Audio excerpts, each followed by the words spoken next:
If I take the term with the highest power, that's x cubed. Now, the limit as x approaches negative infinity. If I plug a negative number into x cubed, is my result negative or positive? Negative. So I say negative infinity. The limit of, oh, this should have said f of x, sorry, of f of x as x approaches positive infinity. When I put a positive number into x cubed, do I get a positive or a negative result? Positive, so that's positive infinity.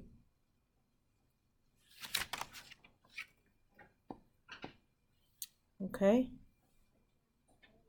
So that's how we do end behavior algebraically. Yes?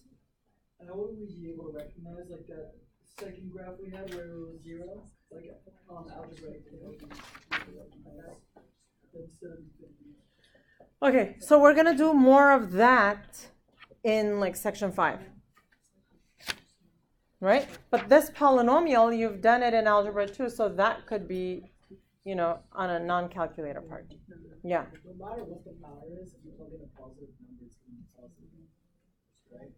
Unless if it's negative x squared or negative, yeah. Yeah. Yeah. Okay. So, all right. So here we go. Determine the value of a so that f is continuous. Okay. So here we have a piecewise function, and it's being partitioned at x equals 2. So let's think about this for a minute. X equals 2 is right there. Okay? All right. What do I have?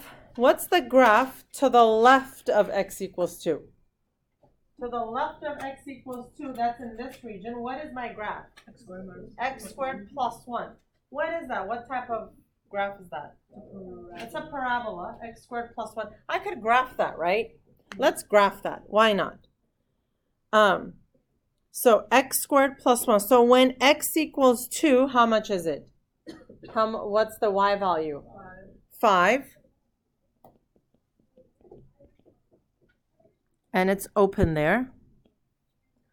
And when x equals, okay, so this is x squared plus 1, right? So it's just a straight, it's just a regular parabola, but raised up 1, right? So it looks like this, right? Okay, now, to the left side we have ax, right? I'm sorry, to the right side you have ax. What kind of graph is that going to be? A is a coefficient times x. What kind of graph? That's going to be a linear graph, right? So it's going to be some sort of linear graph. So now what should A be so that this is continuous? What does it look like if it's continuous? If that other equation graphed that way, would this be continuous? Is this continuous? Is this a continuous setup here? No. So what should happen for it to be continuous? Where should the blue be? Where the hole is. The blue should move up to here. If it looked like that, then that would be continuous. Okay? So what does that mean? If it's continuous at x equals 2, what was the y value for the purple one? 5. At x equals 2, the y value for the blue one should also be 5. That's when they're continuous. Okay? So, let's write that down. To be continuous,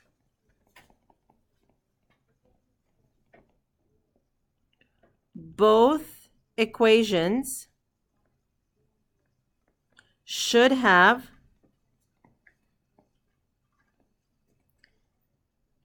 equal value at x equals 2. Okay? So let's do that here. At x equals 2, y here is equal to 5. The bottom one, at x equals 2, what's y? When x is 2 and I plug it in here, what do I get? 5. Here. When I plug x equals 2 into this equation, what do I get? 2a. Right? So you plug 2 into here, you get 5. You plug 2 into here, you get 2a. Now, Wouldn't you want it to be 5 though? okay, you want it to be 5. So at x equals 2, now you set 5 equal to 2a. And then A would have to be. And then divide by 2, divide by 2. A is equal to 5 over 2.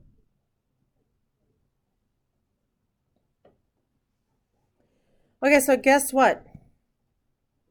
I'm going to ask you to put a star next to this problem because this is a mighty important problem. Okay? Chances of this showing up on a quiz or a test, way high. Yep. Okay? So, we evaluate the top function at the x value. We evaluate the bottom function at the x value. We set them equal to each other. All right.